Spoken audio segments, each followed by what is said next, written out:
Bismillahirrahmanirrahim. Assalamualaikum warahmatullahi wabarakatuh. Saudara pemirsa channel terpilih MTA TV dimanapun Anda berada. Puji syukur Alhamdulillah senantiasa kita panjatkan kehadirat ilahi Rabbi Allah Subhanahu wa Ta'ala atas genap karunia nikmat dan juga rahmatnya untuk kita semua di perjumpaan siang hari ini.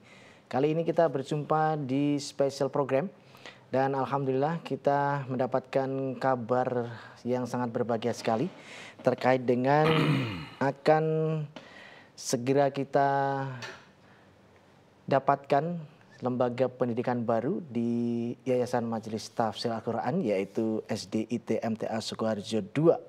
Tepatnya nanti ada di wilayah Polokarto. Dan Alhamdulillah narasumber yang sudah hadir ada beliau Ustadz Dr. Muhammad Amrullah. Beliau adalah Ketua Panitia Pendirian SDIT MTA Sukoharjo II di Polokarto. Assalamualaikum warahmatullahi wabarakatuh, Ustaz. Alhamdulillah. Kabar baik dan sehat, Ustaz? Alhamdulillah sehat, Mas Tommy. Ya, ini ke dunia pendidikan ini saat ya. Perangkap jabatan. Sementara pemirsa sangat familiar sekali, beliau ada di divisi bidang kesehatan ya. Iya, betul. Sekarang beliau juga hadir di divisi pendidikan. Baik, Dok, ini Ketua Panitia Pendirian. Berarti ini belum berdiri nih, Dok? Iya, proses ya. pendirian. Ya. Boleh diceritakan ini proses dari awal sampai saat ini sudah sejauh mana? Silakan. Ya, bismillahirrahmanirrahim. Assalamualaikum warahmatullahi wabarakatuh.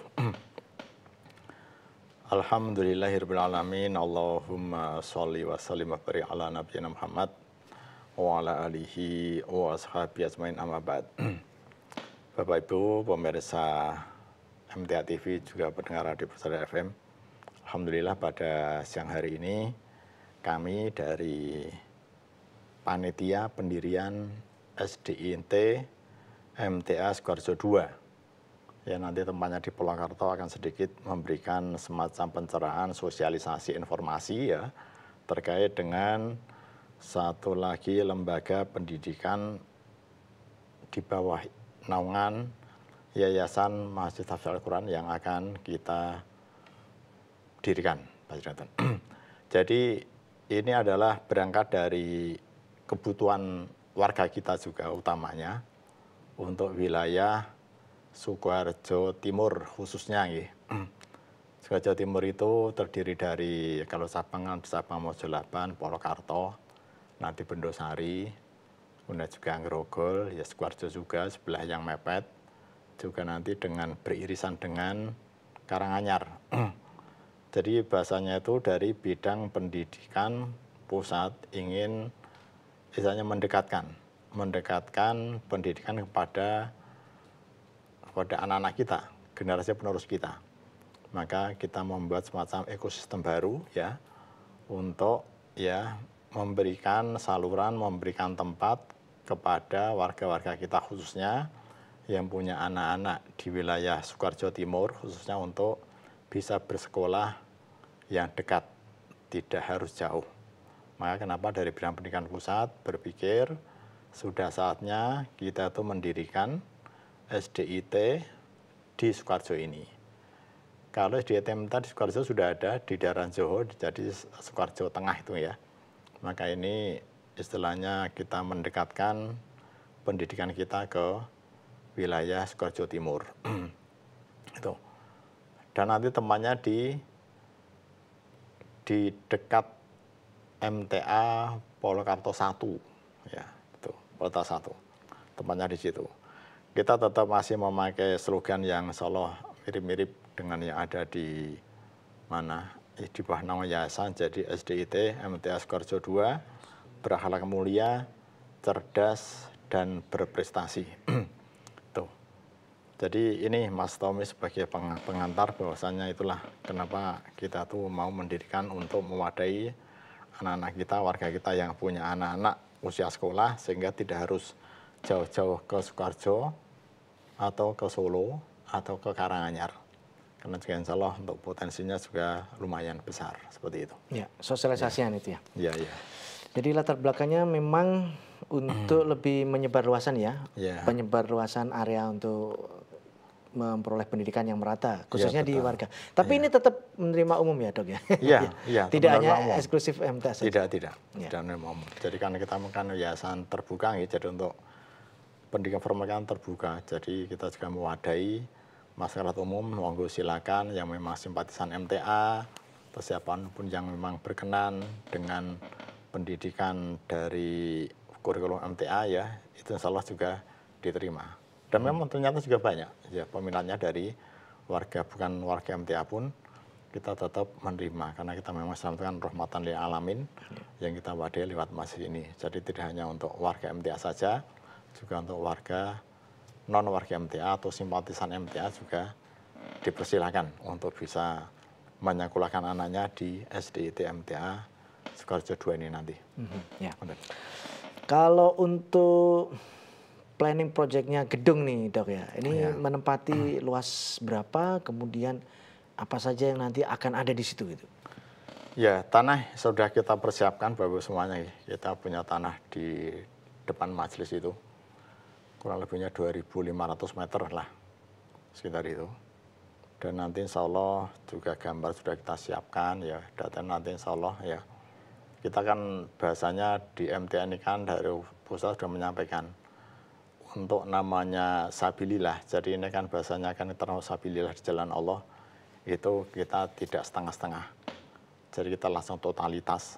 Dan memang dimanapun ya MTA itu bangun, itu biasanya langsung bagus.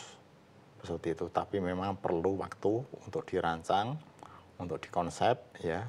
Sehingga nanti begitu bangunan itu jadi, nanti anak-anak akan merasa nyaman di situ.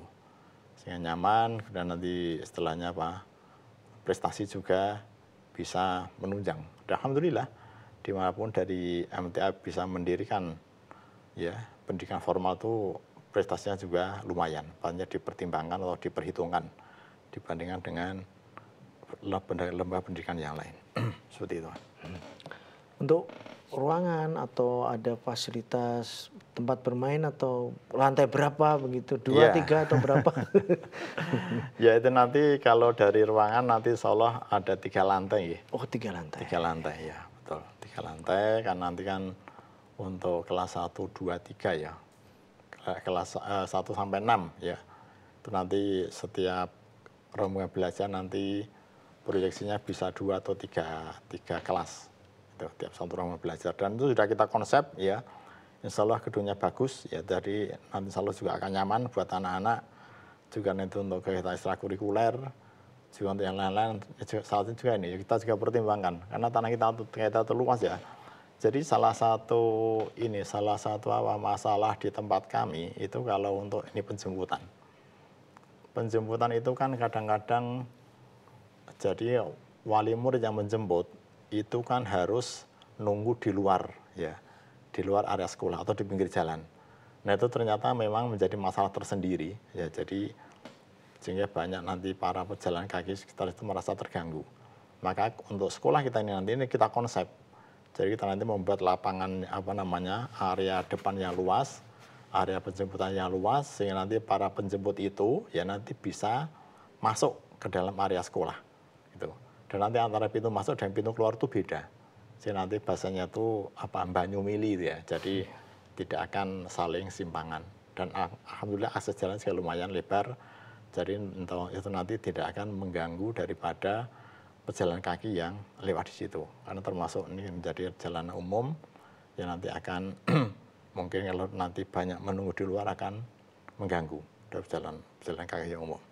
Itu untuk area area penjemputan ya. Juga untuk area-area yang lain, area bermain insya Allah untuk ekstrakurikuler insya Allah masih cukup luas, cukup lapang ya.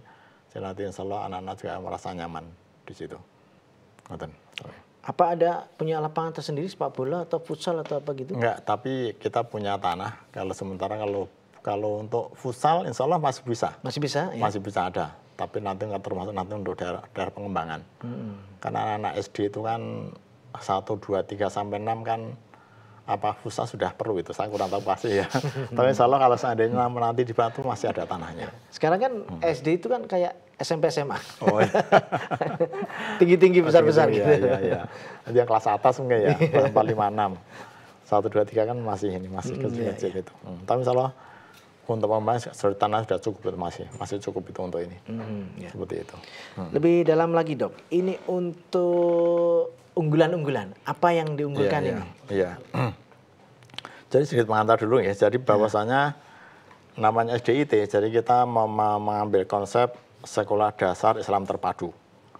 Ya namanya SDIT, maka adalah sekolah ini nanti adalah sekolah yang bernuansa religius di bawah naungan Yayasan Mahasiswa Tafsir Al-Quran. Jadi nanti SDIT MTA Sukoharjo II ini memadukan antara kurikulum nasional dan kurikulum diniyah dalam pelaksanaan pembelajarannya. Sehingga diharapkan mampu mencetak generasi yang berakhlak, mulia, cerdas, dan berprestasi. Ya. Kalau letaknya nanti kan ya letak nanti kan di mana? Di tadi ya, Jenglong di Jatisobo ya, Polokarto, Sukoharjo. Letaknya di situ. Kemudian visi dan misi ya. Visi terwujudnya lulusan sekolah dasar yang berakhlak mulia, cerdas, dan berprestasi berdasarkan syariat Islam dan akidah yang lurus serta berwawasan intelektual. Jadi karena ini namanya SDIT, maka nanti program-program unggulan pun tentunya akan yang berbasis dengan agama. Kemudian dari misinya bahwasanya dari sekolah ini ya akan menyelenggarakan sistem pendidikan yang berkualitas dan profesional berdasarkan syariat Islam yang benar dan akidah yang lurus. Kemudian membudayakan siswa nanti ya mengamalkan nilai-nilai Islam dalam kehidupan sehari-hari. Kemudian melatih siswa mengenali potensi diri untuk mengoptimalkan kecerdasan, kemudian melaksanakan program proses pembelajaran terpadu antara kurikulum nasional dengan diniyah secara efektif. Kemudian melaksanakan pembelajaran yang menyenangkan, efektif, efisien, produktif, ya, kompetitif untuk menumbuhkan motivasi, berprestasi, dan kreativitas siswa. Jadi inilah Bapak Ibu semuanya bahwasanya dari yayasan kita juga tetap visioner ya. Jadi ke depan kan kalau negara kita punya visi Indonesia Emas 2045 berarti nanti 20 tahun lagi.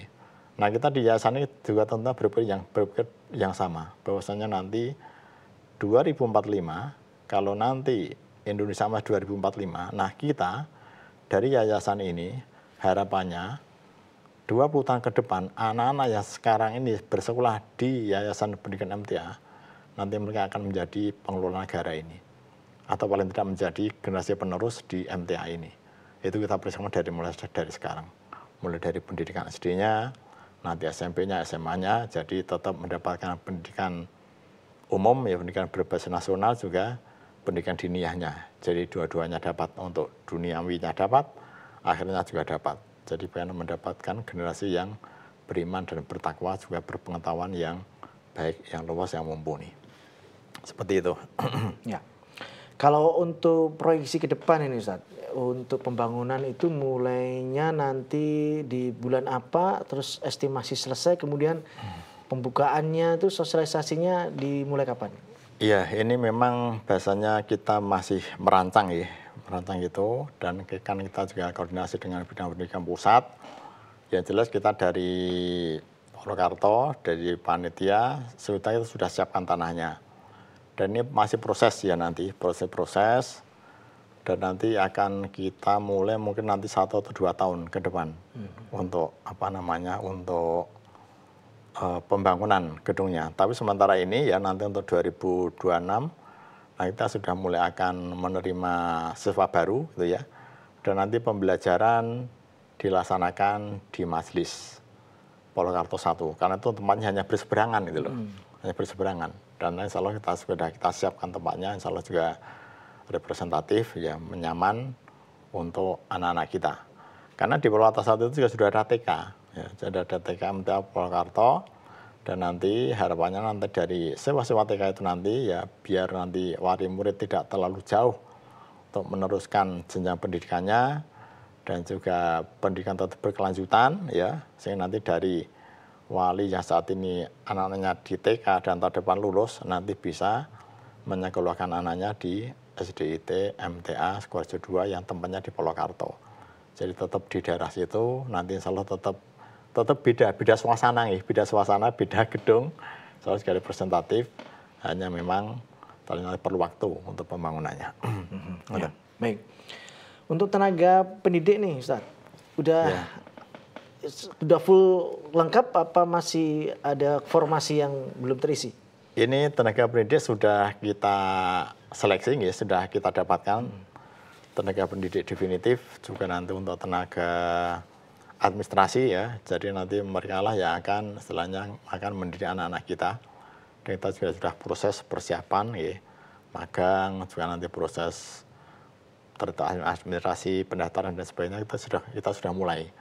Dan insya Allah nanti pada saat tahun pembelajaran 2006-2027 mereka nanti siap untuk mendidik anak-anak kita dengan kurikulum yang sudah digariskan, dirancang dari Yayasan Pendidikan dari MTA ini. Insya Allah tenaga pendidik sudah tercukupi, Mas, untuk ini tadi. Ya. Nanti. Baik. Sekarang untuk yang pelajaran tambahan ini tadi ya, yang kita fokus ke pelajaran agama ini ya. Ya. Ini sejauh mana untuk dipersiapkan, karena setidaknya kan mengusung SDIT ya, ada plus yang sangat kental sekali di pelajaran agama. Ya. Apa saja yang boleh di-spill dulu nih? Ya tentunya untuk namanya sekolah SDIT, Sekolah Dasar Islam Terpadu. Jadi kurikulum kita memadukan kurikulum pendidikan nasional dengan kurikulum diniyah. Jadi kurikulum diniyah ini tentunya ya didukung dengan kegiatan khusus dan ekstrakurikuler untuk mencetak generasi yang Islami dan berprestasi unggul. Nah, apa itu kurikulum diniyahnya? Ya tentunya karena kita tuh berbasis Islam, maka yang pertama adalah Al-Quran dan hadis. Itu harus ya, itu menjadi dasar kita. Kemudian dari situ nanti muncul akidah dan akhlak. Jadi nanti bagaimana anak-anak kita akan dididik tentang akhlaknya, tentang akidahnya, sehingga nanti mereka menjadi generasi yang benar-benar hanya menyembah Allah, tidak mempersekutukan Allah, dan juga menjadi generasi yang berakhlak mulia, ya tahu dengan cara berbakti dengan orang tua, dengan guru, ya, dengan tetangga, sesama teman, seperti itu. Itulah perlunya pendidikan akidah dan akhlak. Kemudian fikih dan praktik ibadah. Ini juga penting. Jadi karena bagaimanapun juga, karena namanya fikih itu kan ibadah kan menjadi salah satu implementasi daripada apa yang ada di dalam akidah kita itu tadi. Nanti anak-anak diajar tentang sholat, ya, diajar tentang wudhu, diajar tentang doa-doa pendek, nanti prakteknya juga bagaimana, membaca Qur'annya bagaimana, seperti itu. Ini yang terjadi nanti anak-anak kita tuh begitu nanti lulus dari SD itu mereka sudah tahu dengan agamanya ini. Ya paling tidak serba sedikit mereka tahu cara bagaimana menghormati guru, baik pada orang tua, mengenal Allah, bagaimana sholatnya tertib, seperti itu. Dan juga tentunya karena berbasis Islam, maka ada juga nanti tentang bahasa Arab. Ya, bahasa Arab, bahasa untuk mengenalkan Quran dan hadis. Juga nanti sejarah kebudayaan Islam. Jadi bagaimana anak-anak itu tahu dengan akar sejarahnya. Karena bagaimanapun juga kita orang Islam harus tahu dengan akar sejarahnya. Karena Islam itu pernah ya punya masa kemasan yang luar biasa sekitar 8 abad. Ya. Sebab saat ini tenggelam, maka itu perlu. Ya, kita ingat kembali anak-anak kita bahwasanya ini loh agamamu nak. Ini loh agamamu, ini loh sistem pendidikanmu. Sehingga benar-benar anak-anak kita nanti menjadi generasi yang tahu dan agamanya, tahu akar sejarahnya, dan nanti 2045 dan mereka bisa mengukir kembali masa-masa keemasan daripada kejayaan Islam ini. Tentunya dalam bingkai Negara Kesatuan Republik Indonesia. Ya. Maten. Ya baik pemirsa, kami persilakan nanti di segmen berikutnya Anda bisa bergabung di line telepon 02716793000. SMS ataupun di WA kami di 08 11 255 3000. Silakan di wilayah Polokarto dan sekitarnya berkesempatan untuk bisa berinteraksi. Tentunya setelah kita simak beberapa informasi dalam rangkaian jeda pariwara berikut ini.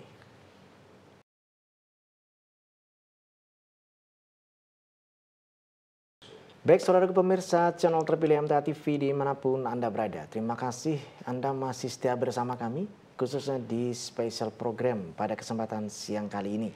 Masih bersama Ustadz Dr. Muhammad Amrullah. Beliau adalah Ketua Panitia Pendirian SDIT MTA Sukoharjo II di Purwakarta untuk saat ini ya. Tadi sudah disinggung beberapa hal terkait dengan tempat, lokasi dan juga beberapa fasilitas termasuk juga rencana-rencana yang akan ke depan 1-2 tahun ke depan. Tadi sudah dapatkan gambaran, kita akan perdalam lagi terkait dengan kurikulum khususnya yang diniyah ya. Begitu, Dok. Secara khusus, Dok, atau nanti yang biar jadi ada gambaran idaman orang tua, nanti anak saya lulus itu bisa ngapain aja sih? Silakan. Ya. Terima kasih, Pak Tommy. Jadi untuk SDIT MTA Sukoharjo II ini kan mengangkat jadi atau kombinasi antara kurikulum nasional dengan kurikulum diniyah. Maka beberapa program khusus yang ada di SDIT MTA Sukoharjo II ini nanti adalah pertama tahsin ya. Jadi bagaimana anak-anak kita itu bisa membaca Al-Quran secara benar. Tidak cuma hafal tapi juga benar bacanya. Namanya tahsin. Ya, jadi kalau hafal mungkin mudah tapi nanti benarnya atau bagaimana itu loh. Tahsin. Kemudian tahfidz Al-Quran. Tahfidz. Jadi anak-anak nanti juga mereka punya hafalan. Punya hafalan tentang kitab sucinya, yaitu Al-Quran kita. Dan alhamdulillah ya memang kalau targetnya nanti harapannya nanti maksimal ya minimal bisa punya hafal 5 juz saat mereka nanti lulus. Jadi selama 6 tahun pembelajaran mereka nanti punya hafal 5 juz, itu sudah sangat luar biasa itu. Ya, mungkin nanti hanya beberapa anak tapi itu apapun itu ya kita beri ruang, kita berikan tempat untuk anak-anak kita itu untuk bisa dekat dengan kitabnya. Udah mentoring, jadi mentoring itu bagaimana nanti dari staf guru ya akan benar-benar mengawal anak-anak kita, bagaimana mereka nanti bisa menjadi anak-anak yang tahu dengan agamanya, tapi juga bagaimana mereka tidak ketinggalan dalam hal pendidikan ya pendidikan umumnya. Kemudian takhasus, jadi takhasus ini bagaimana nanti anak-anak kita memang punya passion tersendiri, misalnya nanti kan namanya anak kan masing-masing anak kan punya keunikan itu loh. Ada mereka yang memang maju dalam hal mungkin dalam hal hafalan, dalam hal ingatan, maju dalam hal bidang verbal, ya maju tangannya hidup, nanti mereka masing-masing nanti akan ya kita berikan saluran untuk mengembangkan bakatnya itu tadi. Juga life skill bagaimana sejak dari anak-anak ya kita sudah berikan pada mereka keterampilan hidup sehingga nanti pada saat nanti lulus atau di rumah paling bisa membantu orang tuanya ya, bisa tahu dengan kondisi sekelilingnya sehingga mereka nanti bisa selalu nanti mau apa tuh nanti mereka tuh akan tahu. Dan outing class, juga outing class bagaimana nanti ada kegiatan belajar di luar kelas ya, itu sehingga nanti mereka juga tidak hanya belajar di dalam kelas tapi juga belajar di luar kelas sehingga nanti akan menambah wawasan bahwasanya dunia itu tidak hanya berada di ruangan sekolah, juga ada tidak hanya di ruang kelas, tapi juga di luar itu juga menjadi tempat kita untuk belajar. Dan ada outbound ya, outbound itu juga salah satu cara kita untuk anak-anak bisa refreshing ya, bisa tetap jadi belajar sambil bermain. Itu nanti juga akan kita adakan di situ. Juga calistung, baca tulis hitung, nah, tentunya yang nanti yang namanya anak ya. Tetap akan kita bekali dengan ini karena kita akan menjadi jendela dunia, anak-anak kita tuh kenal dengan ininya, kenal dengan apa? Dengan dunianya. Kemudian program ekstrakurikuler yang ada di SDIT MTA Sukoharjo II itu nanti kita mengambil program ya ada tahfidz ya, ada pramuka, juga ada olahraga. Ya, kan tadi anak-anak kan unik gitu ya. Ada mereka mungkin yang ingatannya kuat, mereka nanti kita salurkan untuk bisa banyak menghafalkan Al-Quran. Atau anak kita yang memang secara motoriknya kuat, nih, motoriknya bagus, secara organisasi juga bagus, nanti kita berikan saluran kepada untuk mengikuti pramuka atau juga nanti olahraga. Sehingga masing-masing anak itu nanti akan tersalurkan apa yang menjadi bakat-bakat mereka. Kemudian ini, target kelulusan. Jadi namanya pendidikan SD kan 6 tahun ya. Jadi bagaimana anak-anak kita nanti selama 6 tahun, itu nanti akan bisa sesuatu tertib sholat 5 waktu. Ya ini penting ya, karena bagaimanapun juga sholat itu menjadi salah satu ibadah yang paling mendasar dalam agama kita ini. Jangan sampai anak-anak kita nanti lulus dari SD kok sholatnya belum tertib. Ya tentunya tidak hanya tertib sholat, tapi juga nanti bacaan-bacanya bagaimana, doa-doanya bagaimana, ya. Nanti juga akan diajarkan di situ. Termasuk nanti hafalan surat-surat pendek yang perlu dibaca dalam sholat, ya. Nanti disitulah nanti anak-anak selama 6 tahun akan dididik seperti itu. Jadi namanya sholat kan tidak hanya sekedar gerakan formal sholat, tapi juga nanti bacanya ada di situ, bacaan Qur'annya, doa-doanya, ya. Termasuk bacaan dalam sholat itu nanti semuanya akan kita pelajarkan di situ. Maka kenapa? Adalah anak-anak nanti pada saat lulus itu tahu tentang wajibnya sholat, dan sholatnya menjadi tertib sejak umur 5 dalam sehari semalam 5 waktu itu, dan sampai dengan nanti begitu lulus. Kemudian mampu membaca Al-Quran dengan tartil. Nah ini dengan nanti tadi ada nanya tahsin tadi. Jadi anak-anak kita itu bisa mengenal Quran, mengenal kitabnya sejak dari dini. Karena Bapak semuanya saya katakan Quran itu cahaya. Jadi bagaimana agar anak-anak kita itu menjadi generasi yang bercahaya, itu harus dekat-dekat dengan Al-Quran. Sejak dari usia dini, ya, sejak dari TK, mungkin diantara semuanya di TK kata itu, ya begitu lulus itu Anda sudah hafal juz 30, udah luar biasa itu. Baru dari TK. Nah nanti harapannya nanti pada saat mereka nanti ya naik ke SD itu nanti hafalannya tidak hilang atau dipertahankan, solusi nanti bisa nambah. Ini jadi dan bacanya benar, bisa baca Al-Quran dengan tartil. Kemudian mampu menghafal Al-Quran minimal 5 juz. Ini kan juga satu prestasi yang satu target yang sangat luar biasa menurut kami ya. Karena memang anak-anak itu ingatan masih kuat, ya, sehingga nanti akan sangat mudah seandainya memang anak-anak itu punya ingatan yang kuat, sehingga kita fasilitasi, kita berikan saluran, sehingga dengan guru-guru yang insya Allah juga punya kompetensi di situ, ya, bisa menjadi guru-guru yang kompeten, yang punya hafalan, sehingga nanti bisa mengawal hafalan anak-anak kita. Dan nanti harapannya ya target lulus dalam 6 tahun itu nanti mereka ada yang punya memenuhi target minimal 5 juz itu hafal Quran. Kemudian menghafal 20 hadis dan doa sehari-hari serta mampu mengamalkannya. Ya Bapak semuanya, karena Quran itu kan setelah Quran adalah hadis, itu adalah sumber hukum kedua setelah Al-Quran. Maka bagaimana anak-anak kita nanti sejak dari masa pendidikan di SD kita nanti, kita juga kenakan dengan hadis, dengan doa-doa. Insya Allah jangan sampai anak-anak kita tuh nanti ya lulus dari SD tidak tahu agamanya atau tidak tahu bagaimana caranya berdoa. Mungkin akan sangat menyakitkan Bapak semuanya kalau seandainya anak-anak kita cara mendoakan orang tua pun tidak bisa. Itu kan bahasanya kan sangat ini kan miris di hati kita. Maka nanti dari sekolah pun ya itu nanti akan diajarkan tentang tadi doa-doa, ya doa tentang pada orang tua, pada orang tua juga nanti doa untuk diri sendiri, ya, dan juga doa-doa yang lain. Ini penting dan itu nanti doa-doa dengan akan banyak kita dapat hadis-hadis, sehingga itu nanti juga termasuk apa?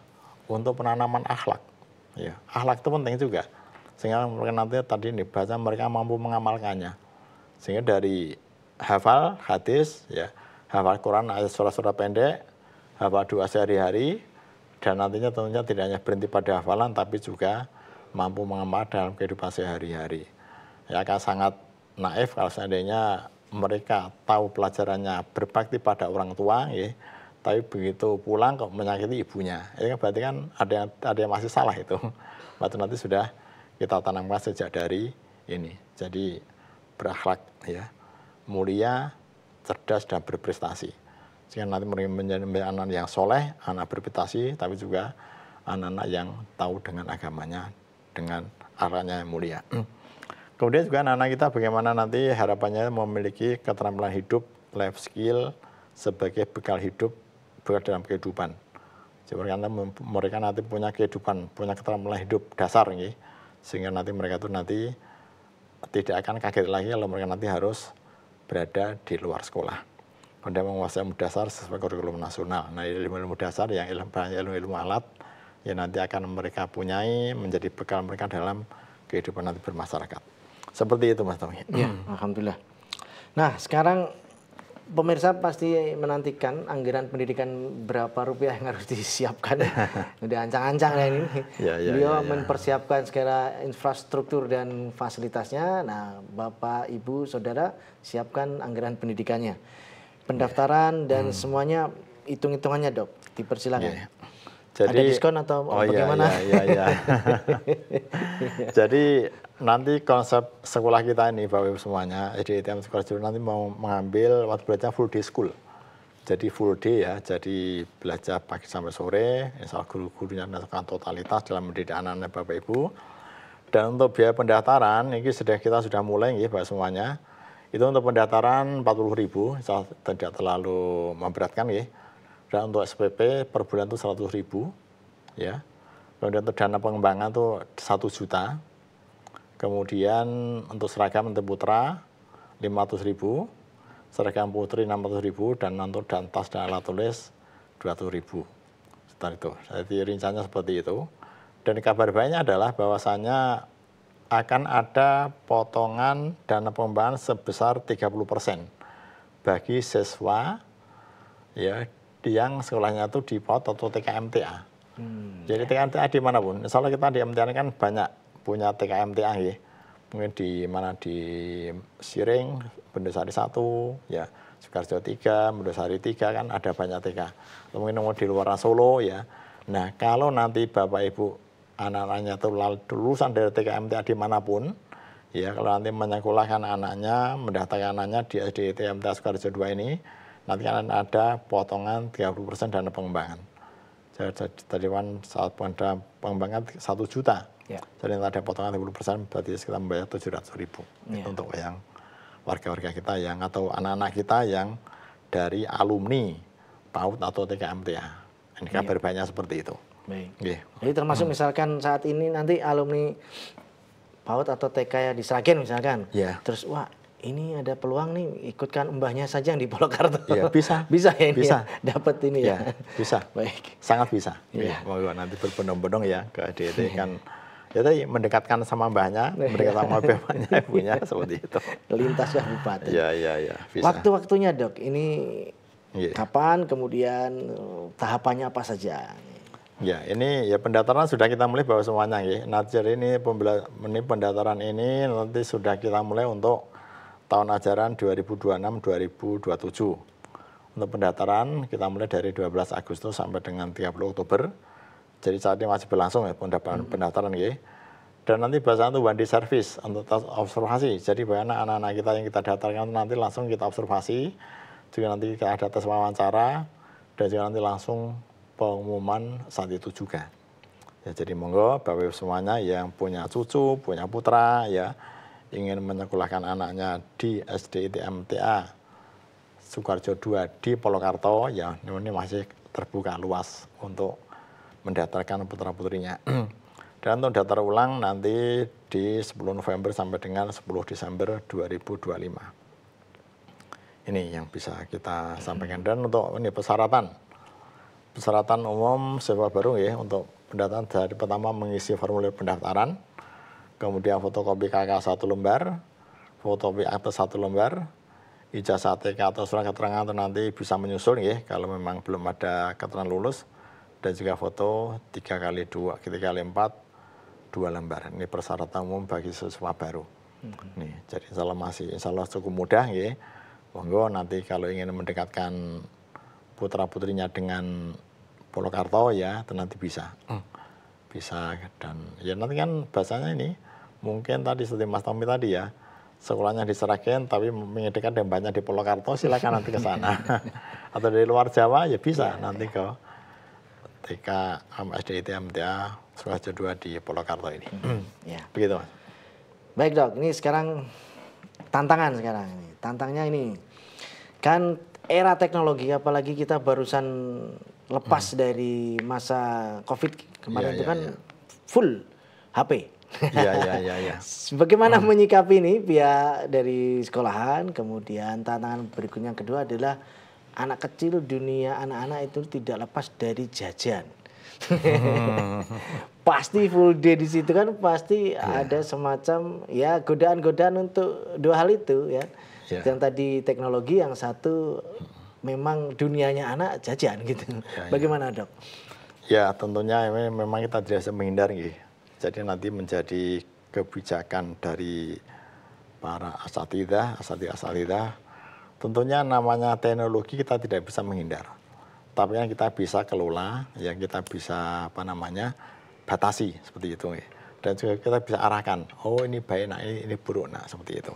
Jadi nanti inilah bahasakan nanti dari para guru ya yang akan bagi kita di yayasan ya kita sudah punya pakem tersendiri, kita sudah punya kebijakan tersendiri pada dengan teknologi itu nanti. Dan nanti semuanya tetap akan bisa tertata, terkendali, terkontrol, yang intinya semuanya untuk kebaikan anak-anak kita. Entah nanti lewat pembatasan jam-jam tertentu ya, atau nanti termasuk mungkin selama di sekolah tidak boleh pakai HP, nanti termasuk nanti juga perlu keterlibatan orang tuanya, wali santri atau wali murid, supaya nanti bisa memberikan teknologi ini secara bijaksana kepada anak-anaknya. Itu satu. Kemudian yang kedua hubungannya dengan jajan. Ya ini memang jajan itu kan menjadi salah satu fenomena bagi anak-anak kita. Nah inilah tentu nanti dalam hal dalam nanti pendidikan tentu kan ada sharing ya dari guru juga dari sekolah bagaimana kita perlu memberikan pengetahuan tentang makanan sehat itu seperti apa. Karena apa? Namanya makanan sehat itu adalah investasi untuk 10, 15, 20 tahun ke depan. Kalau dari sekarang anak-anak itu tidak kita perhatikan makanannya, pokoknya yang disukai langsung diberikan, nanti hati-hati. Akan sangat mungkin ya nanti kita ternyata secara dini sudah kena berbagai macam penyakit. Nah, nanti insya Allah di sekolahan ya akan memberikan makanan yang bergizi, makanan yang baik, yang halalan thayyiban ya. Dan nanti tetap bisa memfasilitasi memberikan ruang bagi anak-anak untuk jajan umpamanya. Tapi itu pun nanti tetap juga akan ada rambu-rambunya. Akan kita berikan solusi terbaik untuk anak-anak kita. Jadi mereka tetap bisa makan yang baik, makan yang sehat, ya tadi halal dan thayyib tadi. Begitu Mas Tari. Apalagi ketua panitianya kan dokter ya. Setidaknya nanti ada jaminan sekolahan ini pasti ada ekstra atensi ya terhadap jajan-jajan ini. Baik Dok, alhamdulillah kita sudah di penghujung. Boleh disampaikan harapan dan juga kedepannya nanti bisa disambut di internal warga MTA dan juga eksternal masyarakat sekitar. Silakan. Ya Bapak Ibu semuanya, jadi kita dari yayasan MTA tetap berkomitmen memberikan sistem pendidikan yang baik ya. Tidak hanya kurikulum berbasis pendidikan nasional, juga kurikulum diniyahnya. Jadi dua-duanya bisa berjalan bersama. Dan nanti maka di sini dari SDIT MTA Sukoharjo II sebagai kepanjangan tangan daripada bidang pendidikan MTA Pusat, maka memberi ruang, memberi kesempatan bagi Bapak Ibu wali murid yang tahun depan akan menyekolahkan putranya, kalau memang harus mencari jalan yang dekat dan juga pendidikan yang baik, nanti monggo berbondong-bondong mendaftarkan entah putranya, cucunya, ponakannya, atau siapapun ya untuk bisa mendaftarkan ke sekolah SDIT MTA Sukoharjo II. Dan insya Allah ini ya nanti bahasanya itu kita memberikan yang terbaik. Biar anak kita menjadi anak-anak yang berakhlak mulia, cerdas dan berprestasi. Insya Allah nanti biayanya juga tidak memberatkan. Ini tidak hanya untuk warga MTA, semuanya jadi kan terbuka. Jadi simpatisan MTA atau bukan warga MTA pun juga dipersilakan yang memang untuk mempercayakan pendidikannya kepada kami di Yayasan Masjid Tahfiz Al-Quran ini. Dan ternyata memang selama terbukti banyak prestasi yang sudah kita ukur ya dari MTA ini, dan alhamdulillah anak kita juga sudah bisa berprestasi di luar sana, terbukti. Begitu Mas Tommy. Ya. Baik, terima kasih penjelasannya Dok. Semoga diberikan kemudahan dan kelancaran oleh Allah Subhanahu wa taala. Juga visi misinya sudah bisa terrealisasi satu persatu sehingga muaranya nanti bisa dicapai. Demikian. Assalamualaikum warahmatullahi wabarakatuh. Selamat bekerja. Salam. Baik saudara pemirsa channel terpilih MTA TV dimanapun Anda berada, demikian tadi telah kita simak dan ikuti bersama spesial program pada kesempatan siang kali ini bersama Ketua Panitia Pendirian SDIT MTA Sukoharjo II di Purwokerto. Semoga diberkahi dan diberikan kelancaran untuk kemajuan negeri ini melalui pendidikan putra-putri tercinta kita. Saya Tom Alfatoni pamit undur. Assalamualaikum warahmatullahi wabarakatuh.